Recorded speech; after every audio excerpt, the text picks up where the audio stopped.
Hi, Dyslexic Genius here. I'm back on the Edison Gem, and yes, Ronald, it's almost done. First thing, the crank handle moves in and out like this when you crank it, when you push in and then you crank like that. You should put a little oil here. This is a speed control. And what this does is it moves the rod underneath the machine. I'll show you in a moment. And it pulls the rod back like that to set the speed with the governor. So what we have is a speed control underneath with a felt, which is the brake and the speed control. We don't have two separate pieces on these machines. So, and that's what I'm going to talk about. You have a slotted screw here. Remember, you have a slotted screw here.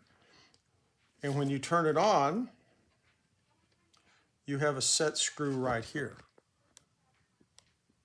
The machine is on. I'm just stopping it to show you. So we're going to turn it off.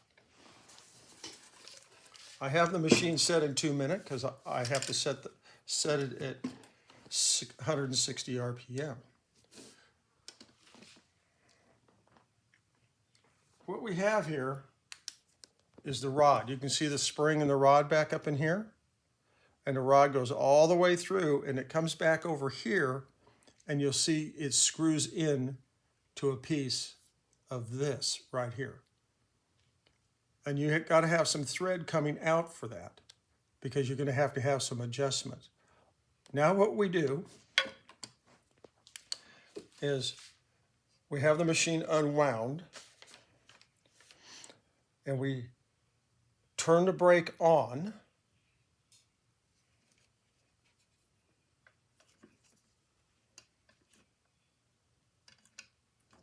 And we're going to unloosen this screw on the governor. So the brake is on for stop. We're going to unloosen this screw and we're going to grab the governor by this piece right here. Unloosen, you're actually meaning you loosen it, right, Darrell? Right. I'm going to take this, I'm going to stick a screwdriver in. And you're going to loosen it. And I'm going to loosen it. All right, gotcha. Then you're going to put your finger on it right here and you're going to pull it into this felt. All right. Then after you pull it into the felt, you can hold it here and you tighten this back up tight. Now we know that it breaks, and then you can just move the governor back and forth. You'll feel it. It'll stop the machine. Now we're going to crank the machine all the way up. You can see the spring is almost totally collapsed in here because I've already wound the machine up. So we have it collapsed. We'll now rotate this over. And now we're going to set the speed. You need a digital tachometer to do this. This is $20 off Amazon. It's the best investment you'll make. And why do you have this? Because what we're going to do is we're going to loosen it, play with the speed, tighten the set screw down, shut the machine off, crank it back up again, and keep cranking so we have power to play. So if we're setting the speed, you're going to get it in here playing and the machine's going to run down. So you're going to test. With a 4-minute cylinder on there? I use 4-minute cylinder and there's the little piece that hits the laser beam to give you the speed. So the laser beam, you can see where it hits it like this. And that'll read off your RPM. Every time it comes by, it's going to read your RPM off. So now what you do is you have to have a screwdriver that will hit this slot. I'll hold the machine and hit that set screw. Underneath is a pin. It locks here, and you can watch now, and it'll come up, and it locks out here.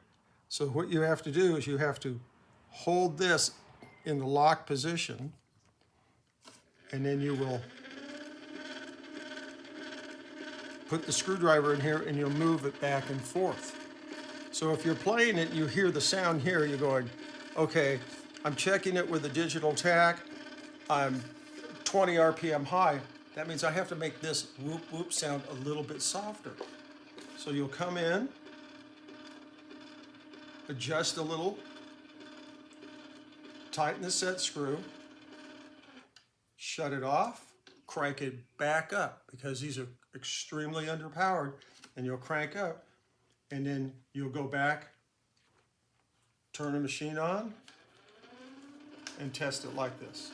And you should be able to get within 159 and a half to 160 and a half RPM, but you won't hear that when it's playing. After you get it to the speed in 160,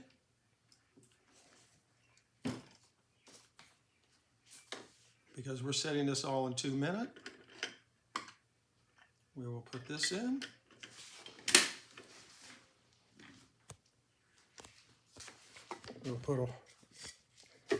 We'll open the gate, and because there's no support back here, you really want to come in with both thumbs and pop the cylinder off like that.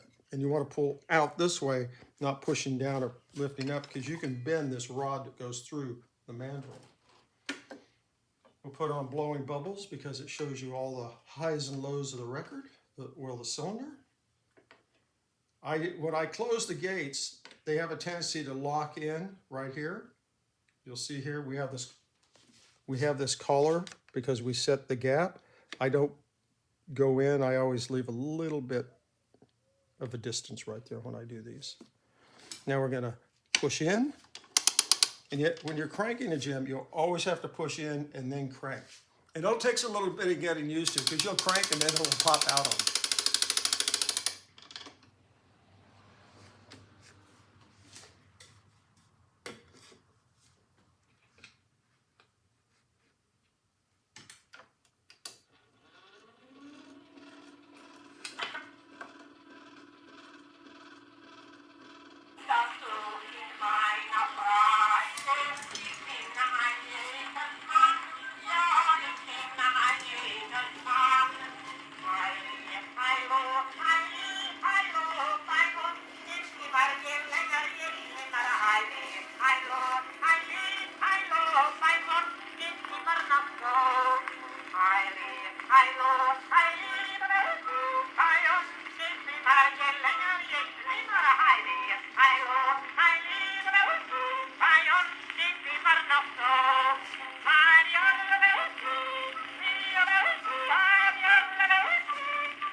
And that's how it works. Now, if you're going to switch to 4-minute, you'll push this handle in right here. You'll push this in.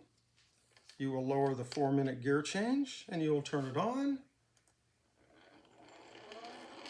And now we're in 4 minutes. And that's my tip for the day.